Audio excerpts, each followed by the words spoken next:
You are listening to Julia's Trucking Cafe News Hour. Welcome to Julia's Trucking Cafe Trucking News Hour. Thank you so much for joining me. I'm so happy that you're here and that you want to listen to the trucking news. As always, I have lots of news to get to, so let's get right to it. Since I live in the South, so kind of kicks on when it's dropping down to 22 cotton picking degrees. Jesus. But anyway, as always, I have lots of news to get to, so let's get right to it. Alabama police released a dash cam of a hit and run that left a truck driver dead. Birmingham Police Department in Alabama have released disturbing dash cam video of a fatal crash in hopes of locating the motorist responsible for causing it. On October 19th, the Birmingham Police Department released information on the fatal crash that called for public help in locating a motorist who fled the scene.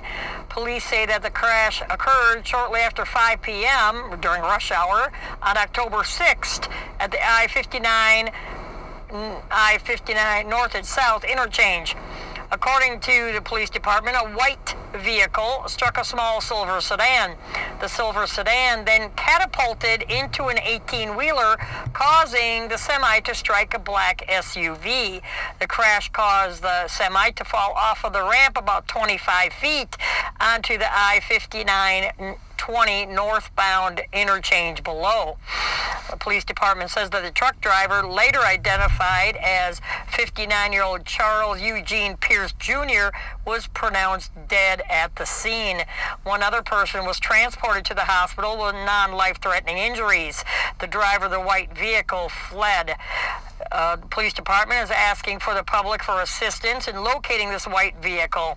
Anyone with information is asked to contact the Birmingham Police Department hit and run investigators at area code 205-254-6555 or Crime Stoppers at 205-254-7777. Crime Stoppers number again is 205-254-7777.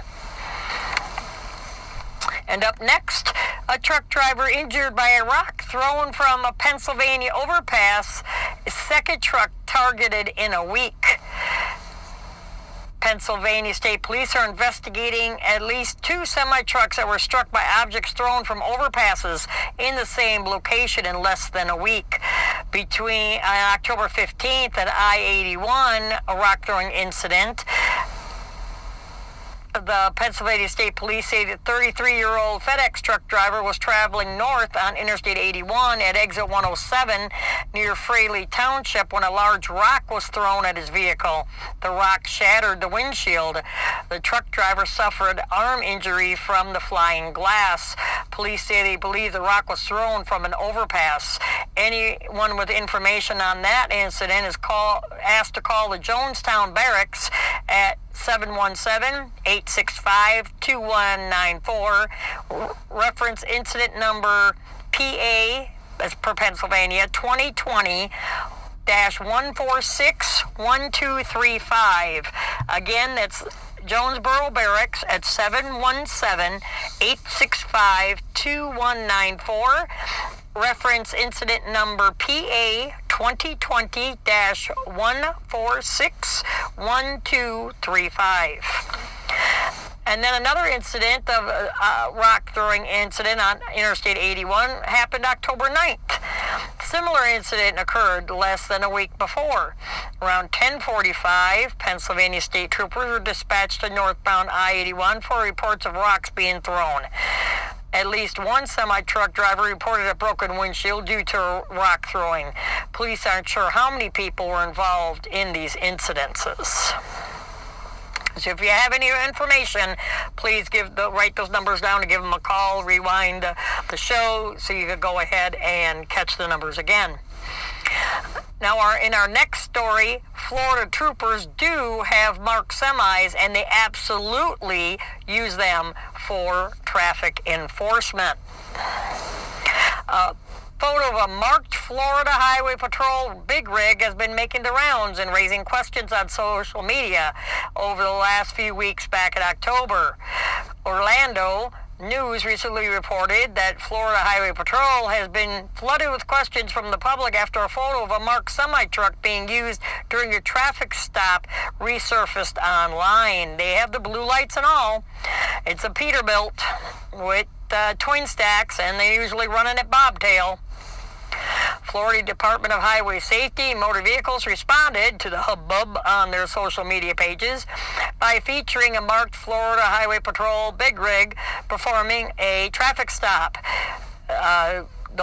This news outlet reached out to Lieutenant Derek A. Roming Sr. for more on the marked trucks, and were surprised to learn that there is more than one. They told this news outlet that the Florida Highway Patrol's Office of Commercial Vehicle Enforcement has 3 marked semi-trucks. They are used in various capacity, including traffic enforcement details. A sworn trooper with the required endorsement observes commercial motor vehicle operators driving aggressively, driving in the left lane, using a cell phone, following too close, not wearing a seatbelt, and other various violations of the federal rules and regs or Florida law. The semi-truck driver will observe a violation and radio to commercial vehicle enforcement troopers that are working on the detail. The trooper will stop the vehicle and make the appropriate enforcement action, which may include a vehicle inspection. These semi-trucks are properly equipped to initiate a traffic stop. However, they are used primarily for spotting. Semi-trucks are also used to pull our no-zone demonstration trailer used for local outreach and driver education to promote safe driving around commercial motor vehicles. Florida Highway Patrol has been using marked semi-trucks since 2014, and they're not the only state using marked trooper trucks. Tennessee State Patrol has had their own custom Peterbilt for several years. They use it both as an education tool and in their enforcement efforts. So that is always that's why I have my show. It's good to know this information. So listen to my show to stay in the know. And up next, a pumpkin is tossed off a I-70 overpass at a vehicle, but a semi may have also been targeted. The Indiana State Police are warning drivers to use caution after a vehicle was badly damaged by a pumpkin that was thrown from an overpass. This happened Sunday, October 18th on Interstate 70 in Indiana. 20-year-old motorist Caleb Needham was westbound on the interstate just after the Plainfield exit when he saw a semi-truck, also on I-70, swerve as if to avoid something. Needham then saw a smashed pumpkin on the roadway, says the local news outlet. Just seconds later, a second pumpkin thrown from the overpass crashed through his windshield and landed in the passenger seat. Needham was able to safely pull over and was not injured. Indiana State Police are asking drivers to be cautious. Quote, "We are asking people to be vigilant. Watch those overpasses. If you see something suspicious, if you see children or teenagers up on those overpasses, report that to 911 right away so we can respond and investigate," end quote. And up next, FMCSA, Federal Motor Carrier Safety Administration, denies unusual request for ELD and hours of service exemption for pet owners. Well, duh. I'm like, really? The FMCSA recently denied a trucking trade group's request for an exemption from the ELD, electronic logging device, and hours of service rules for drivers who travel with pets. On October 16th, they announced that the agency planned to pass on a proposal issued by the trucking group Small Business and Transportation Coalition asking for regulatory relief for truckers with pets. Really?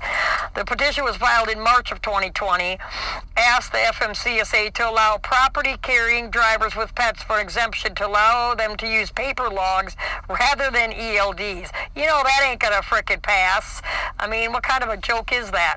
The petition also asked for exemption from current hours of service requirements to allow truckers with pets to drive up to 13 hours during a work shift and to operate within a 16-hour window within which all driving tasks would be completed.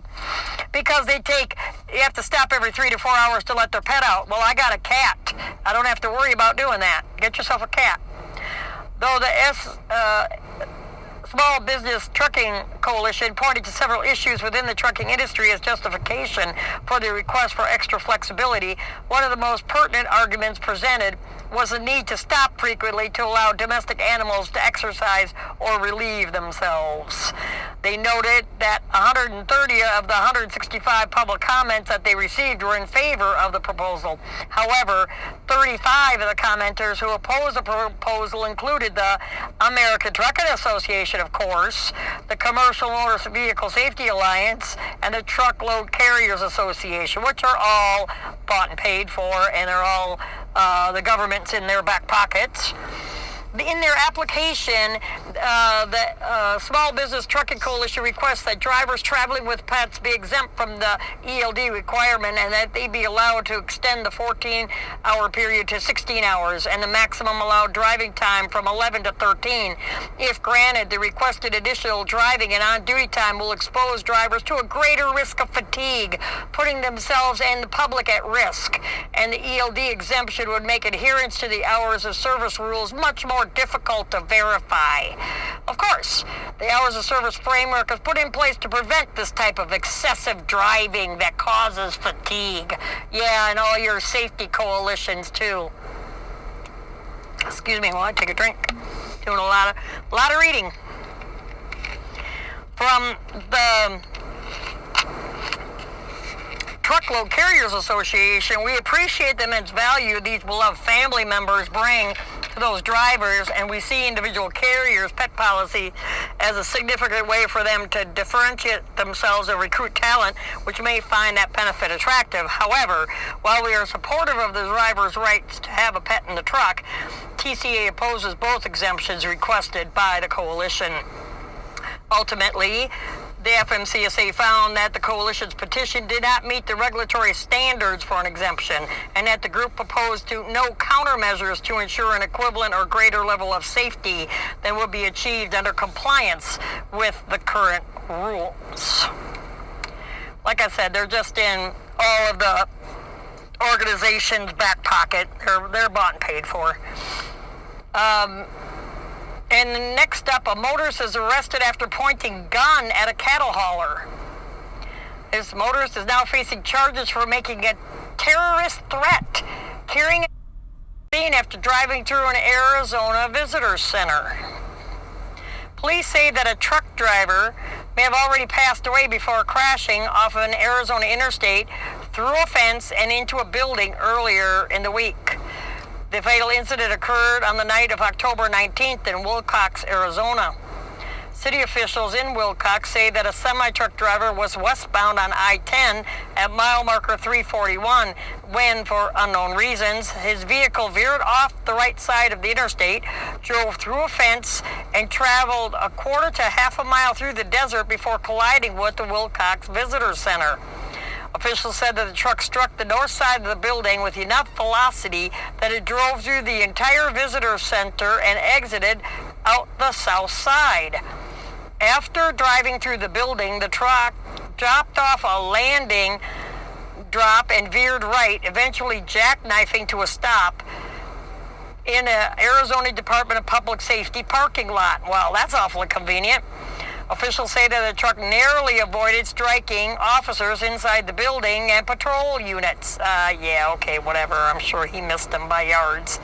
When officials arrived on the scene, the truck driver was pronounced dead. Firefighters used the jaws of life to remove him from his truck.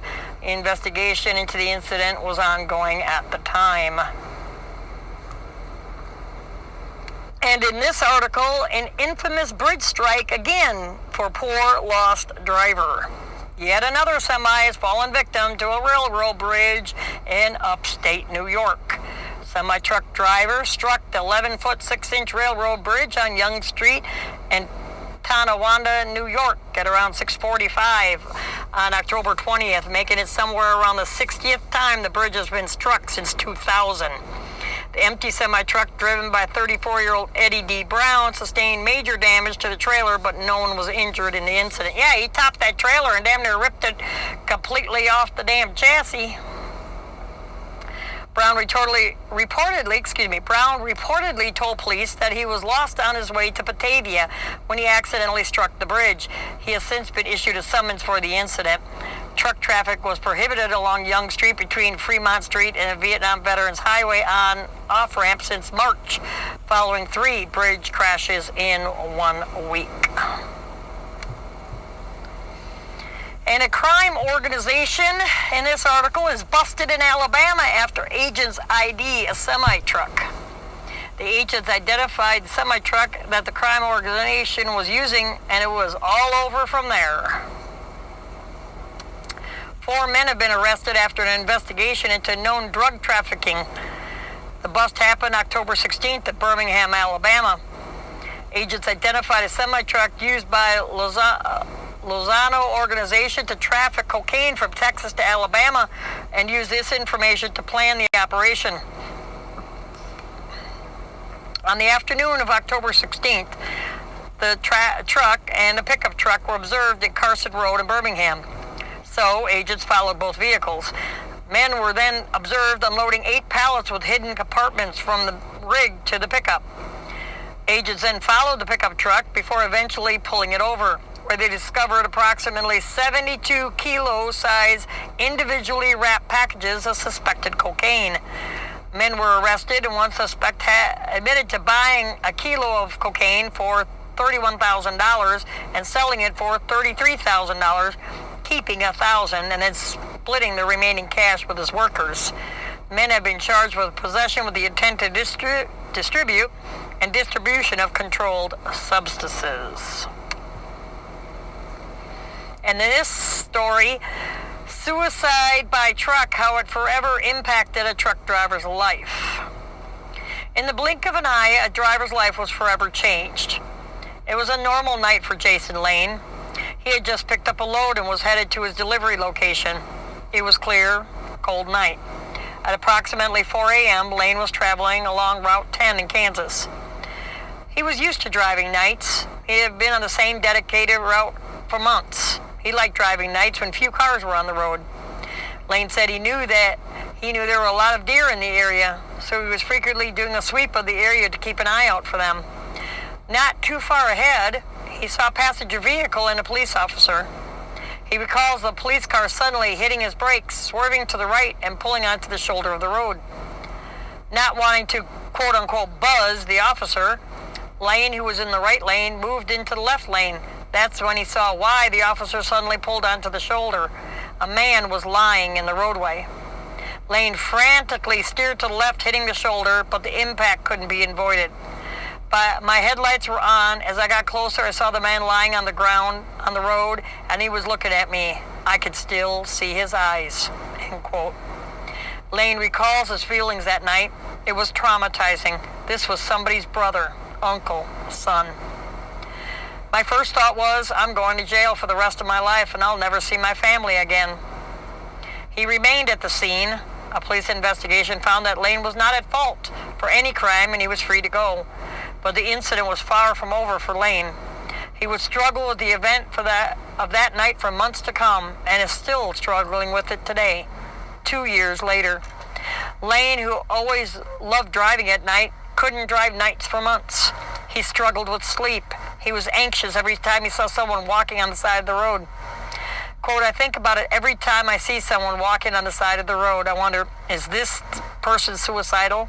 Are they going to try to step in front of my truck? Still to this day, years later, I'm on edge. It's always in the back of my mind. Lane said that he wishes he could tell people that truck drivers are real people too. We're humans. We have emotions. Incidents like this impact us too. And this is not an isolated incident. Incidents like Lane's are not uncommon. In fact, they're far too common. Suicides by railroad are tracked by the Federal Railroad Administration, but no agency tracks the statistics of suicide by truck. Most are likely labeled as pedestrian deaths, according to Jill Harkavy Friedman, who researches for the American Federation for Suicide Prevention. On April 12, 2018, truck driver Randall Tidwell posted a video to YouTube of a man attempting to kill himself on the highway. Tidwell wrote, on April 5th, 2018, a man attempted to kill himself by running into my lane on the 680 freeway near San Jose. Thankfully, I was able to stop within a foot of him. I was traveling 59 miles an hour at the time, and he was unharmed. In 2016, a similar incident occurred in Tennessee.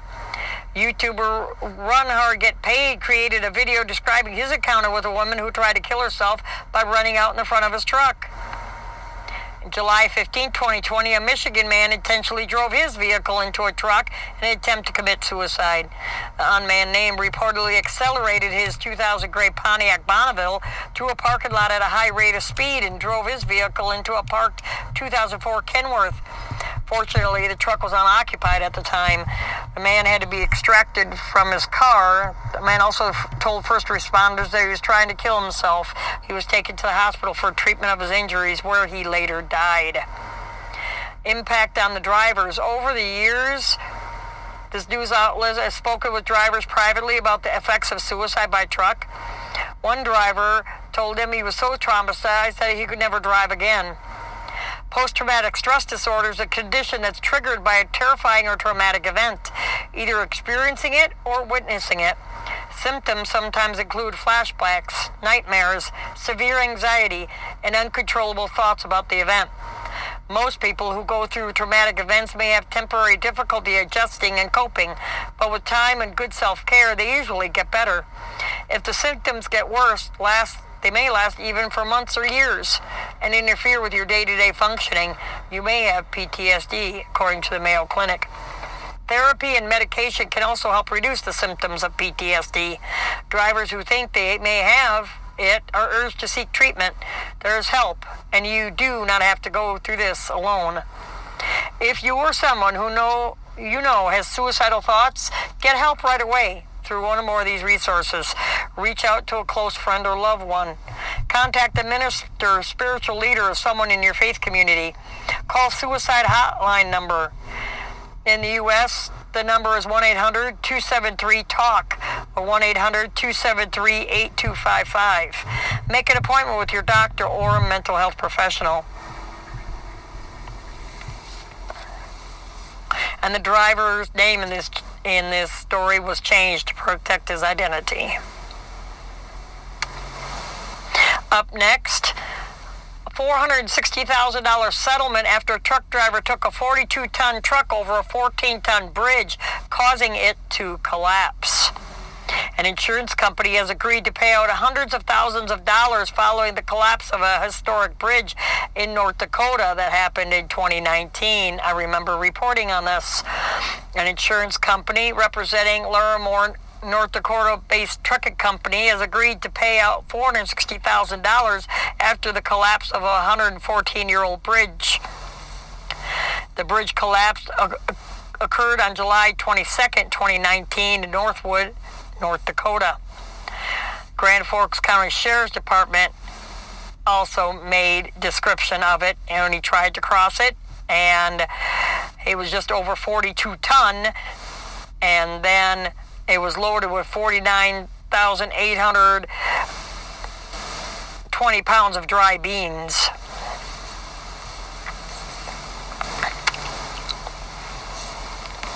And people across the country are grateful for what this woman did after coming across a trucker screaming for help.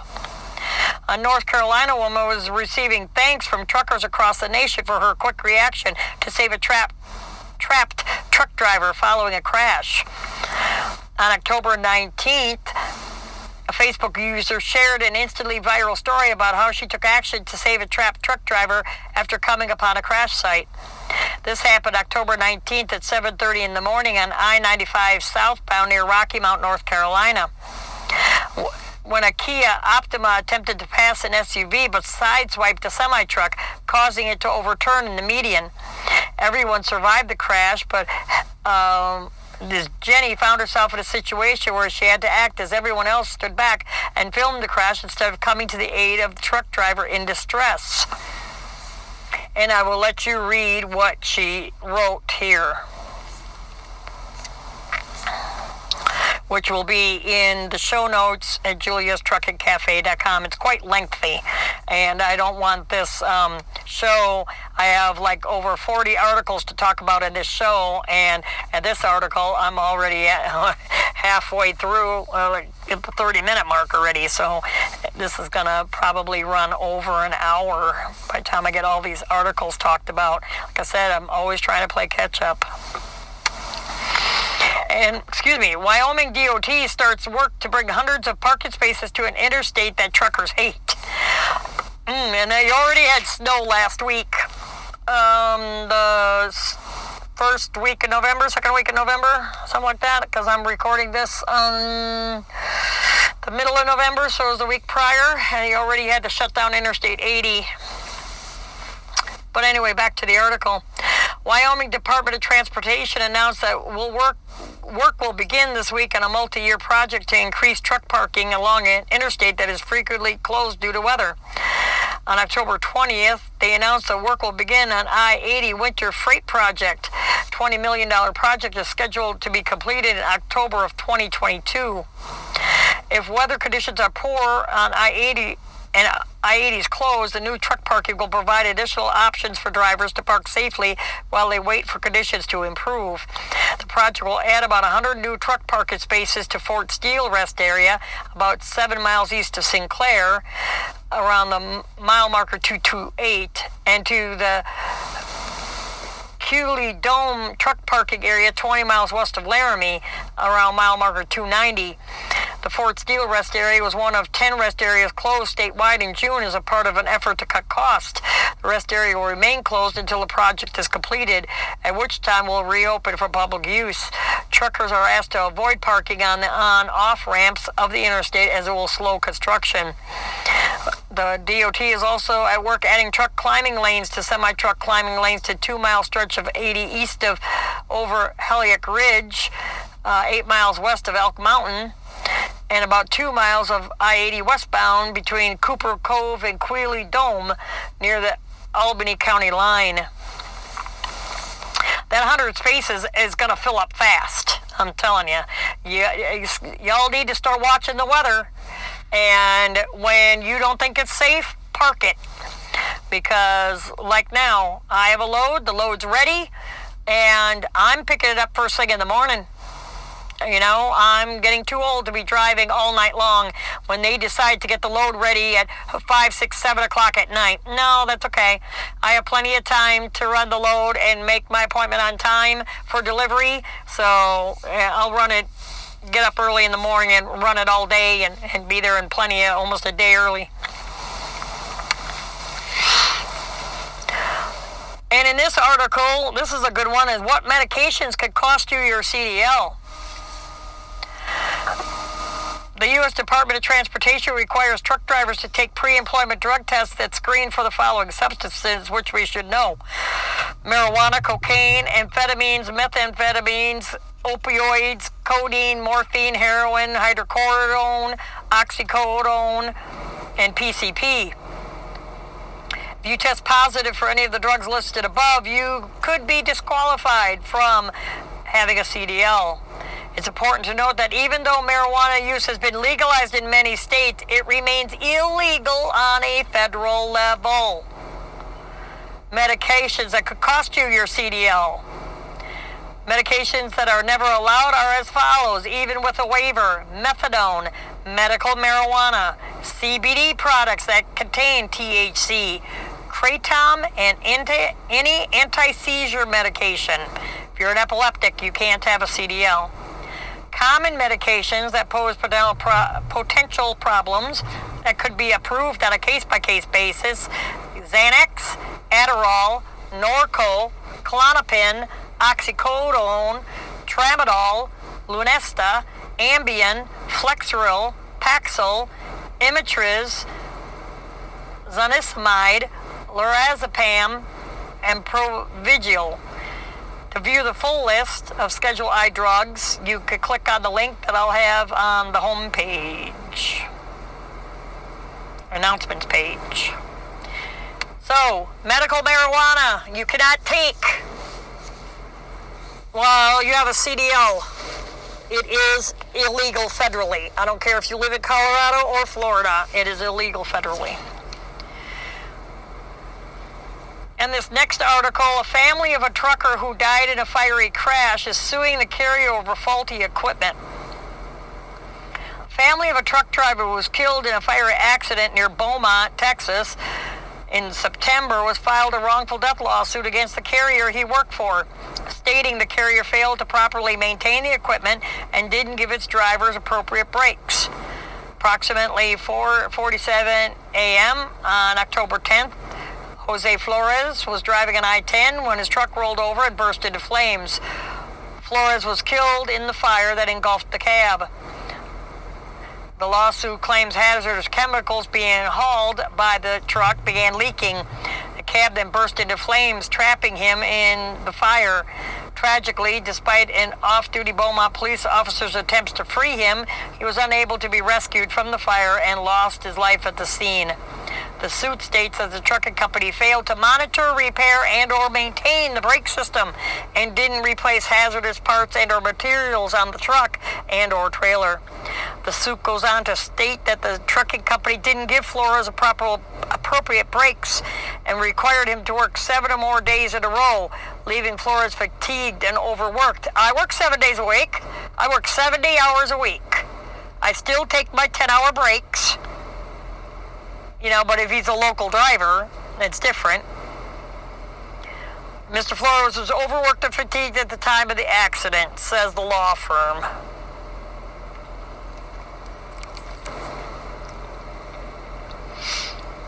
And next up, a motorist is ejected and killed after a semi-truck fails to slow the hell down. A motorist was killed in a multi-vehicle crash during a semi-truck stop-and-go traffic. It happened October 21st in Smithton, Pennsylvania. Dylan W. Walton was driving a 2002 Chevy Cavalier in the left lane of eastbound Interstate 70 near exit 49 when traffic came to a stop. The vehicles in the left lane came to a halt. An oncoming truck failed to slow down and crashed into the line of stopped traffic. Slow the fuck down and put your goddamn phone down. The force of the impact ejected Walton from his car and caused him several blunt force injuries. He unfortunately did not make it. So yeah, he hit that damn truck and the car was pinned in between the two. Slow the hell down. Next up, unexpectedly bad roads causing trouble for truckers in Washington State. This happened the end of October, and it's on its way. Truck driver Earl Hurley was traveling on Highway 2, told the local news that the roads were unexpectedly bad. The light slushy type of snow is the worst, he says. It's just really slick. So lots of spinouts coming up. Lots of people putting on tire chains in the middle of the road. Drivers who are planning to pass through the mountain passes are advised to use caution. And this was on Stevens Pass in Washington on Highway 2.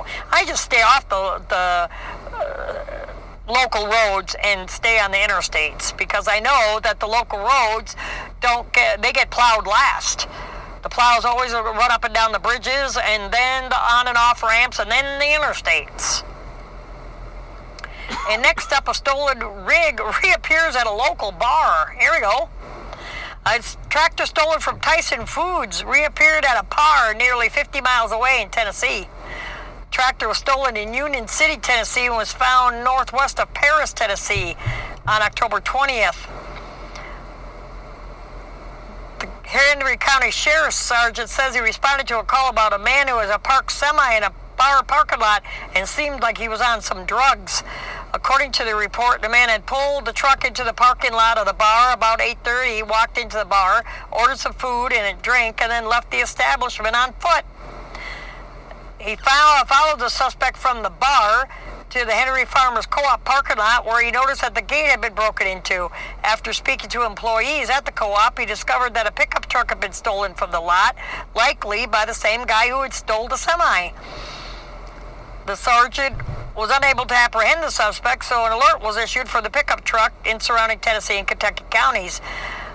The suspect, as of the writing of this article, was still has not been found, still on the loose. The Tyson truck was since returned to Tyson in Union, Tennessee. And up next, a semi-truck strikes a bridge after a driver ignored the signs. A semi-truck struck a railroad bridge, again in upstate New York. This incident happened October 22nd around 12:30 in the morning in Salina, New York. Truck driving southeast on Onondaga Lake Parkway when it struck the railroad bridge, scraping against the roof and leaving debris scattered across the roadway. You do not go on parkways in New York State, people! I don't care what your GPS says. When you're in New York State, in the city, you don't go to the Garden State Parkway. You don't go on any parkways because of this kind of thing, because of all the low bridges. They are not made for semis. Stay off the frickin' parkways in New York. 29-year-old truck driver Thomas, whatever his name is, told police that he'd been following his GPS and ignored the signs with flashing lights warning of the low clearance. Luckily, no injuries were reported. That bridge is structurally sound. He was ticketed for disobeying a traffic control device. He ripped the shit out of that doggone trailer, though. He's driving at an unsafe speed and having obstructed plates. Probably stole the damn thing. The incident comes just 2 weeks after that box truck struck the same bridge while following his GPS.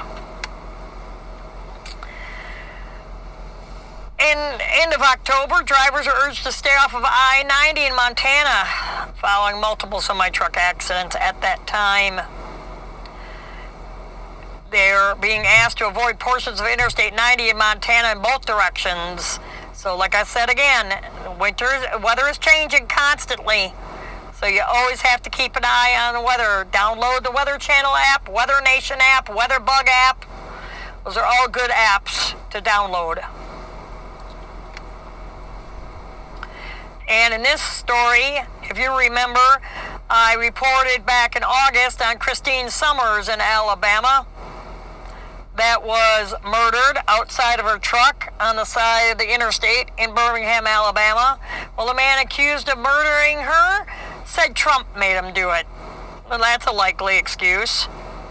The man accused of murdering truck driver Christine Summers back in August, like I just said, told officers who arrested him that Trump made him do it. And like I mentioned, she had been on the phone with her husband when she pulled over near mile marker 118 on the I-5920 interchange in Birmingham area because she thought she might have hit somebody or something in the roadway. Summers hung up the phone and dialed 911, then got out of her truck. It was then that Charles Lester Gibson reportedly attacked her while she was still on the phone with the 911 operator. The investigation shows that Summers had called 911 telling a dispatcher she had seen a black male walking on the interstate and thought she may have hit him. While still on the phone with the dispatcher, Summers got out of the truck to investigate. The dispatcher then heard her begin to scream, "Get away from me." At approximately 3:20, Summers' body was discovered by a fellow truck driver, Mr. Johnson, who stopped after seeing her lying on the ground near her truck. He called 911 after seeing her bloody and unresponsive, but Summers was pronounced dead at the scene. According to local news outlet, Gibson was taken into custody within an hour of the murder by Hueytown Police Department after they received a call about a man standing naked in the street. Hueytown police knew that Gibson was wanted in connection with a homicide and took him to jail to await questioning by state authorities. While at the jail, Gibson also attacked 2 police officers who suffered minor injuries.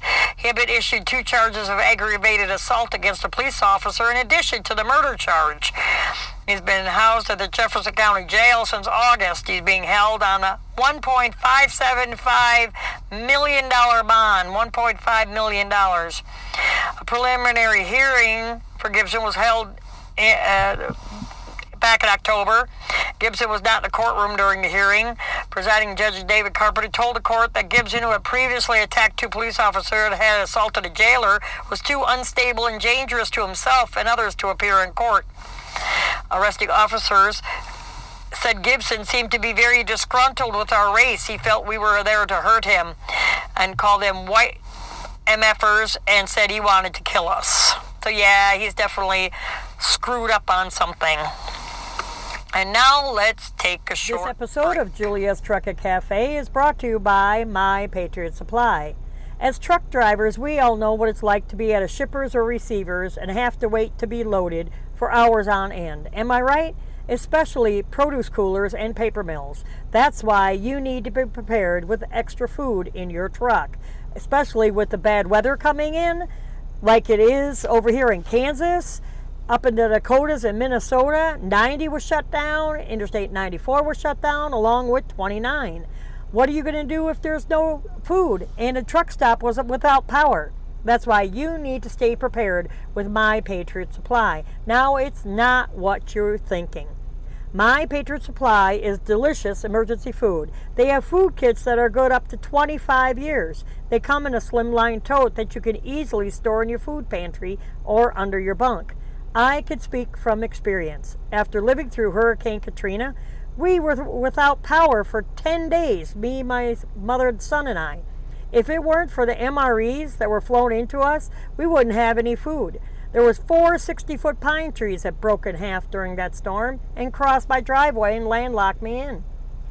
That's when My Patriot Supply would have come in handy. If I knew then what I know now about My Patriot Supply, I definitely have some of this food stockpiled in my pantry.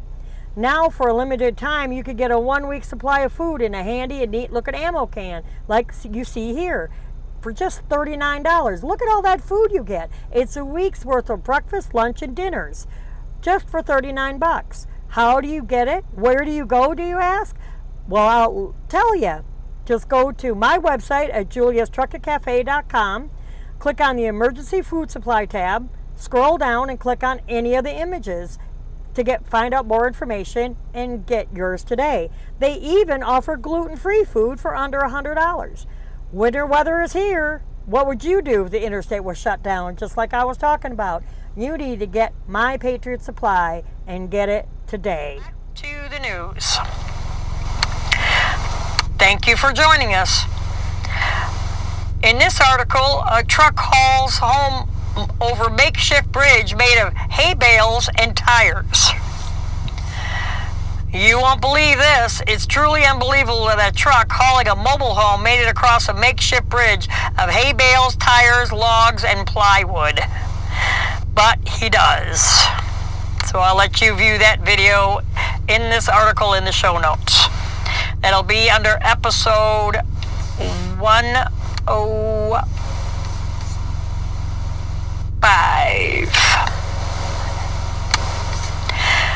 And up next, police officers are now facing a lawsuit for using excessive force against a truck driver. Immunity for 3 police officers accused of using excessive force against a truck driver has been revoked following a federal appeals court judge ruling. The initial altercation occurred in Homewood, Alabama on May 23rd of 2014, but the new ruling was reached earlier in the week of October 20th.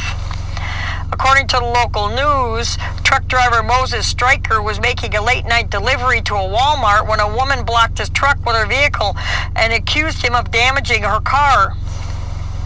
By Stryker's account, the officer responded to the scene and started to get angry when Stryker pulled out his camera in order to get pictures of the incident for his company. Davis then pointed his gun at Stryker and tased him in the back. When Stryker attempted to escape by climbing back in the cab of his truck, the two struggled and Davis ended up breaking Stryker's jaw. Stryker was able to make it back into the cab of his truck and lock the door, so Davis called for backup before breaking open the truck window with a baton and attempting to pull Stryker out of the cab while using pepper spray on him. Officers Brian Wade and Frederick Blake then arrived on scene and aided in pulling Stryker out of the truck before all 3 officers proceeded to kick and beat him. However, by Officer Davis's account, Stryker became angry when Davis informed him that another law enforcement agency would be handling the accident investigation and attempted to elbow the officer in the head. The officer says that the attempted elbow is what prompted the use of the taser, and that Wade and Blake had to assist him in forcibly removing Stryker from the cab as he fought against the officers. It also should be noted that Davis turned off the dash cam in the patrol car prior to the incident, so the encounter was not captured on police video. Why did he shut the dash cam off? Stryker was charged with assault, disorderly conduct, resisting arrest, and failure to comply with a lawful order. The assault and disorderly conduct charges were dropped, and a jury acquitted him of resisting arrest, but he was found guilty for failing to comply.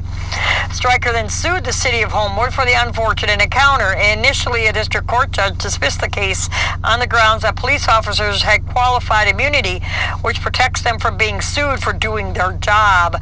Now, though, the federal appeals court judges have ruled that officers violated Stryker's constitutional rights, eliminating their immunity.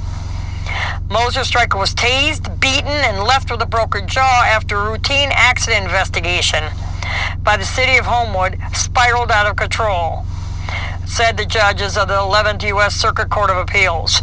Under Stryker's version of the facts, he was returning to his truck with his back to the officer Davis when Davis shot him in the back with a taser. The judge note, he denies ever attempting to elbow the officer and testified that it would have been impossible for the officer to have thought he was trying to hit him. Under Stryker's version of events, the initial use of the taser by Officer Davis was objectively unreasonable, according to the ruling. Moreover, at the time of the incident, it was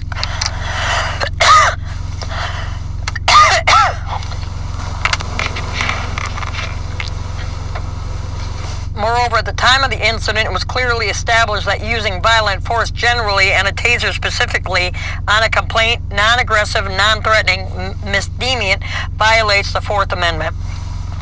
Stryker will now be able to proceed with a lawsuit against the city of Homewood and the officers involved in that incident.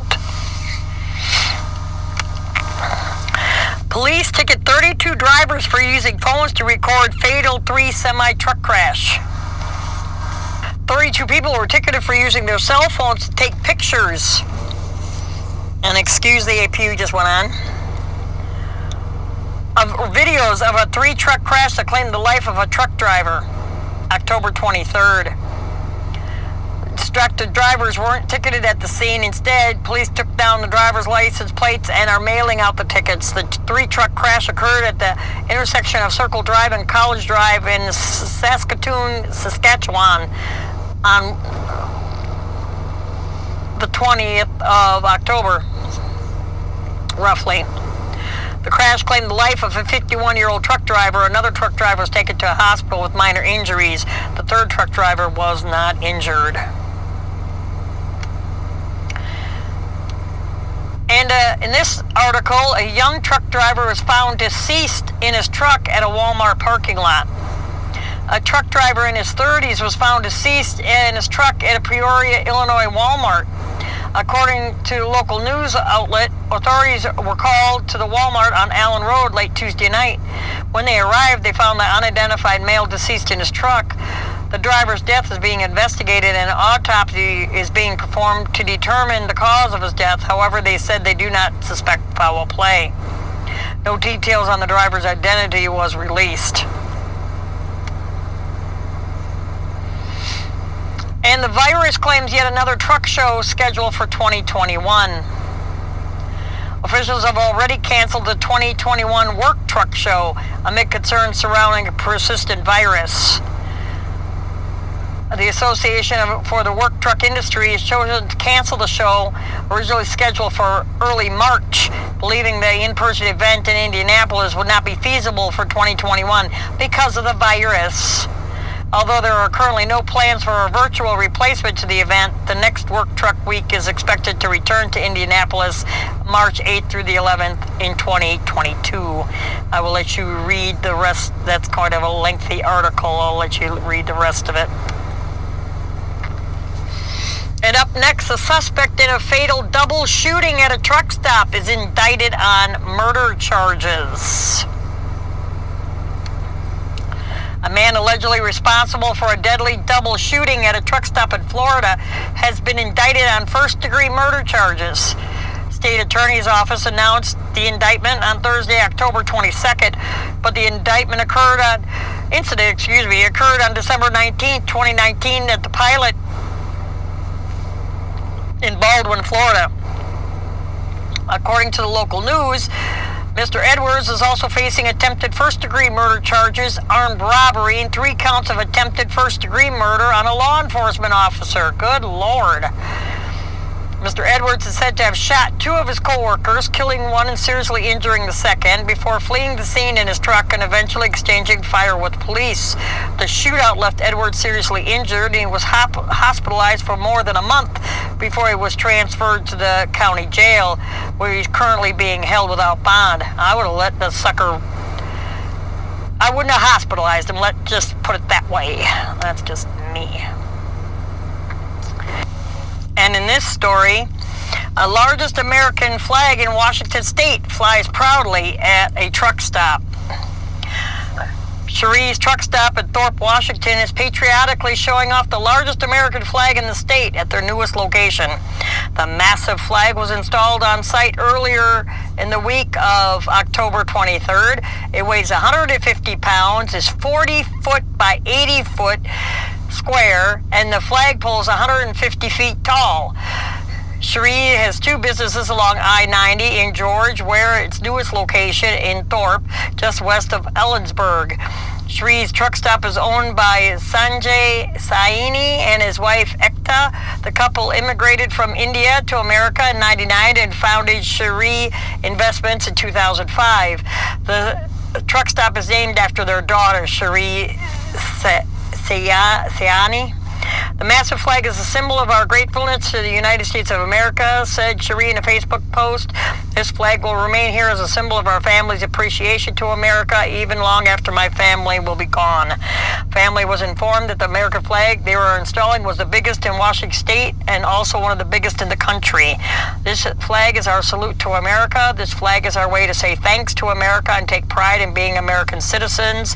This flag will remain long after we will be gone. America is the greatest country on this earth, and we are very fortunate to call this great country our home. Cherie's owner Ekta told the local news. The public is invited to have their flag dedication ceremony this Veterans Day. Already had it earlier this week. So there we go. And up next,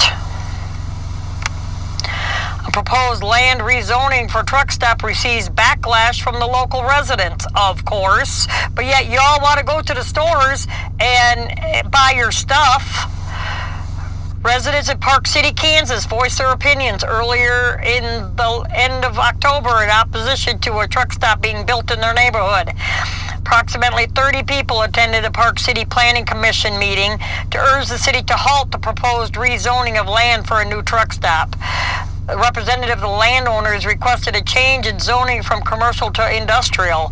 Rezoning is the first of many steps in the process of development for the truck stop to be built. The proposed section of land is near 85th and Broadway. Residents were concerned about the noise and light pollution that a truck stop could bring to their neighborhood. They also argued that a truck stop would increase in potential crime. What?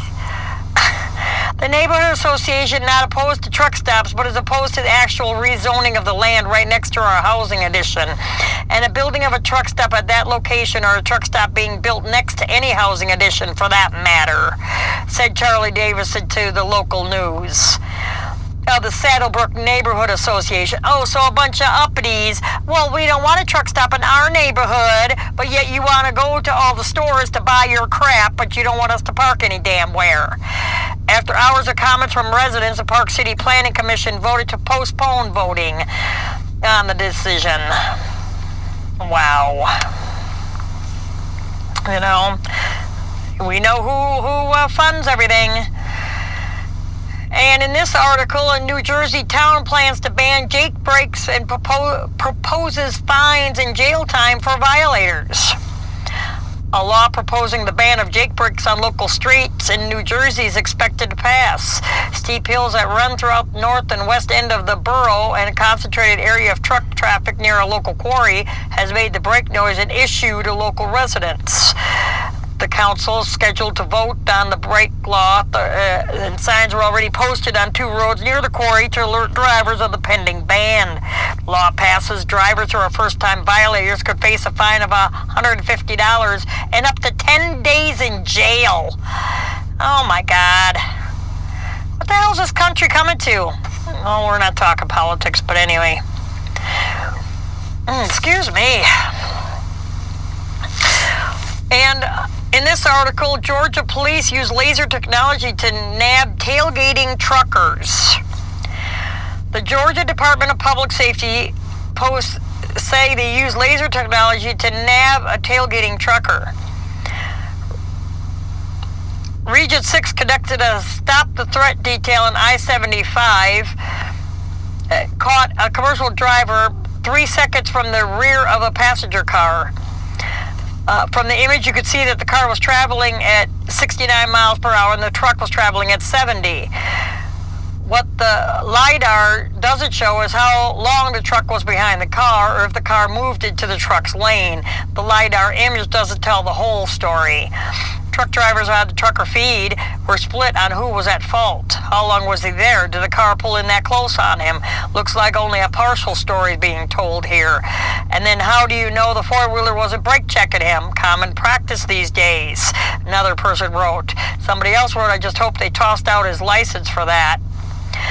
Looks like the truck was following the no trucks left lane and the four-wheeler wasn't following the slower traffic keep right signs.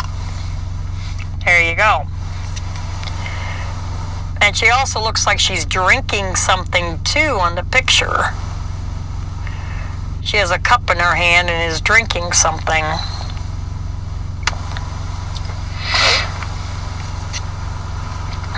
And in this story, a driver successfully detaches from a flaming trailer before the cab starts on fire. A truck driver was able to detach his flaming trailer from his truck in Utah, preventing major damage to the cab and potentially himself. Fire erupted after midnight on October 23rd in Farmington, Utah. According to the local news outlet, the truck was hauling frozen food along Interstate 15 south near Park Lane when the driver noticed the trailer was on fire. Luckily, the truck driver was able to pull over and detach the trailer, saving the cab and potentially himself. Investigators say that they believe the fire stemmed from mechanical issues it was a reefer trailer, so probably from the reefer unit. Crews spent 9 hours cutting the trailer into pieces and scooping up the burnt food before loading debris into a dump truck and hauling it away. Vehicles were forced to detour off that highway.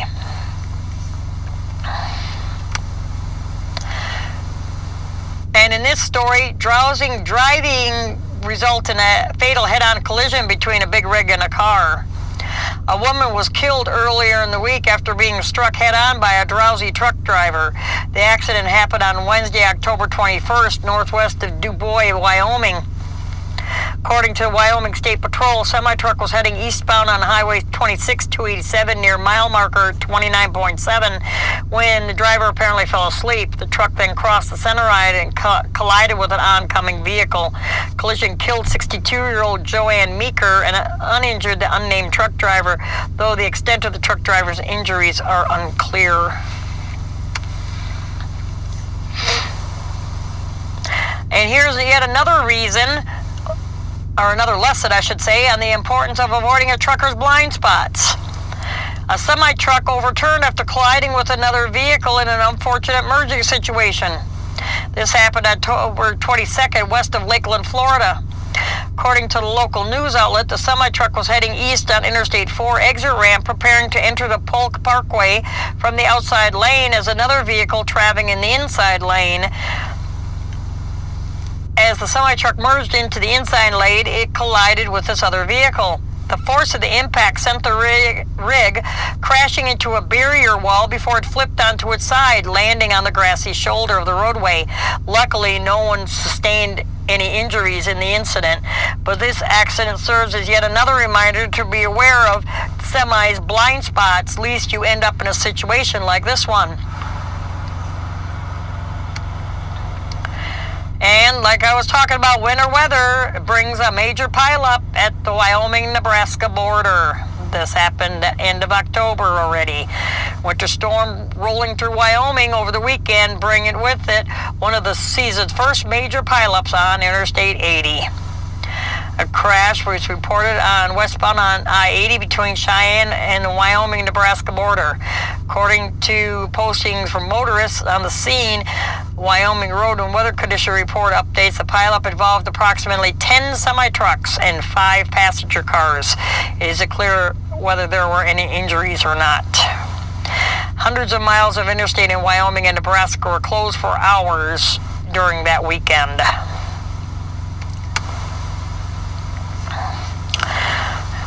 And up next, 2 tow truck drivers are struck and killed while trying to recover a vehicle from a ditch. 2 tow truck drivers lost their lives when they were struck by a pickup truck along a Montana interstate. The fatal incident occurred around 6:30 on Sunday, October 25th during slick road conditions between Columbus and Park City, Montana. According to Montana Highway Patrol, 2 tow truck operators were on foot working to recover a vehicle from a ditch along Interstate 90 and mile marker 413 when the crash occurred. Police say that a semi-truck driven by 57-year-old Minnesota resident came around a corner and slowed after spotting the tow trucks. 18-year-old Utah resident was driving a pickup truck hauling a trailer, reportedly did not see the semi-truck brake lights. The pickup truck driver swerved into the passing lane to avoid a collision with the semi and struck the 2 tow truck operators. Both tow truck operators, 28-year-old and a 37-year-old, were pronounced dead at the scene. He must have been flying. Semi-truck driver and pickup truck driver were not injured. Troopers do not suspect that alcohol or drugs were a factor in that crash, but they say that speed may have played a part. There you go. And FMCSA in this article orders a truck driver out of service after an illegal U-turn and a hit and run kills 2 people. The FMCSA declared a New Jersey-based truck driver to be imminent hazard to public safety following a double fatality crash that occurred back in September. The FMCSA issued a federal out-of-service order to truck driver Quentin Campbell. In conjunction with the order, the New Jersey Motor Vehicle Commission has disqualified him from operating any commercial vehicle for which a CDL is required. And piggies say thank you to a truck driver's unusual phone call. An unusual phone call potentially saved a trailer full of pigs from a sweaty demise in Missouri the last week of October. Moberly, Missouri firefighters say they received a phone call from a concerned truck driver after his rig broke down, stranding him on the side of the road. The truck driver told firefighters that he was unable to keep the pigs cool while he waited for a mechanic and was afraid they would die without some help. Luckily for the pigs and the concerned truck driver, the Moberly Fire Department was happy to help and arrived shortly thereafter with their hoses ready. Firefighters then sprayed down the pigs with cool water until the truck was repaired and back on its way to Iowa. Plus, they gave the trailer a washout, too. There you go. And Florida officials are looking to enlist 500,000 truck drivers to end human trafficking.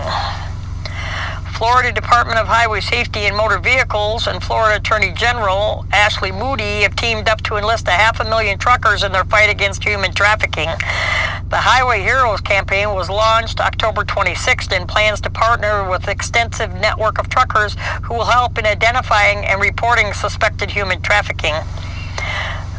Truck drivers play an important role in our fight to end human trafficking. Nearly 500,000 licensed truck drivers live in Florida, and at any given time, day or night, they can be found transporting goods across our great state. By spending so much time on the road, visiting truck stops, and communicating with each other regularly, these drivers create a powerful network that can be called upon to spot and report suspected human trafficking, said Moody. I'm proud to partner with the Florida highway safety in motor vehicles to launch this bold initiative and aimed at adding 1 million eyes and ears to patrol thousands of miles of Florida roadways to help spot human trafficking and rescue trafficking victims from their captors. And we're over an hour time limit. I just got a couple more stories to go, so I'm trying to cut these articles a little bit on the short side. And a truck driver charged after a tow truck driver allegedly found child porn on his phone after a crash.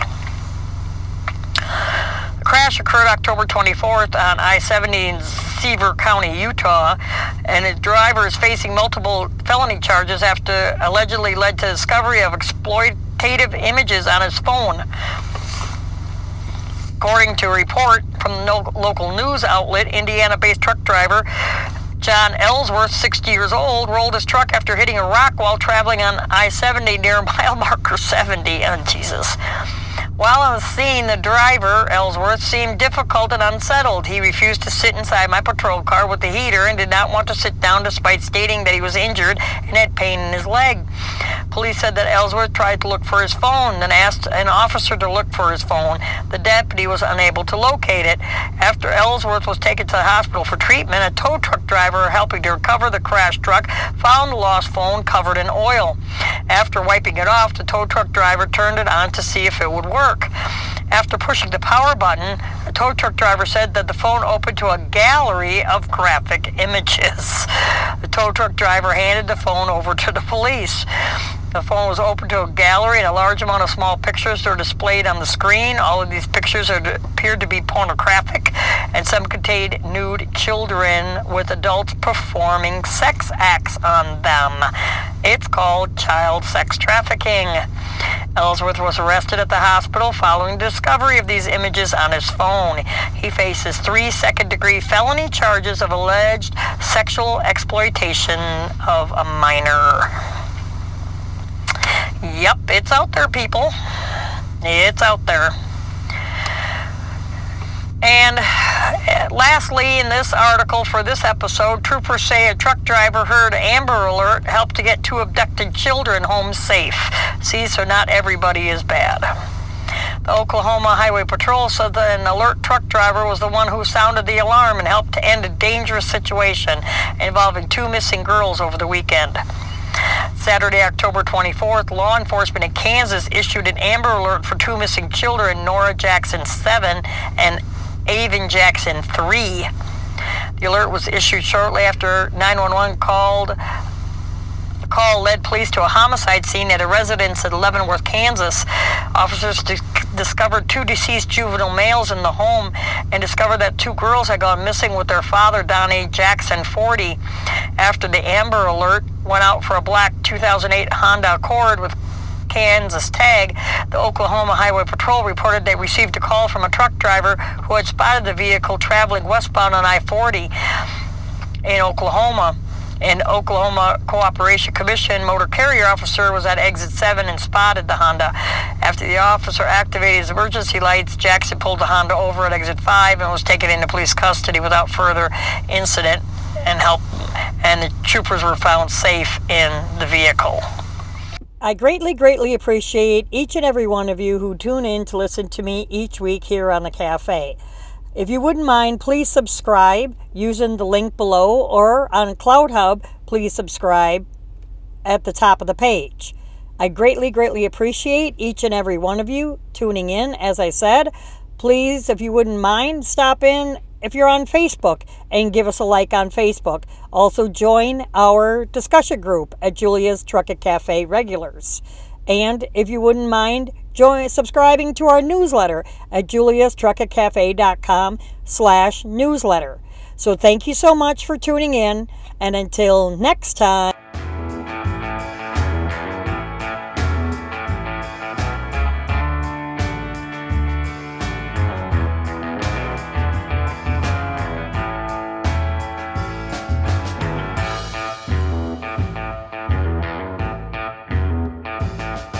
You have been listening to Julia's Truck Cafe Truckin' News Hour. Check us out on Facebook and Twitter. Take care. Have a blessed day.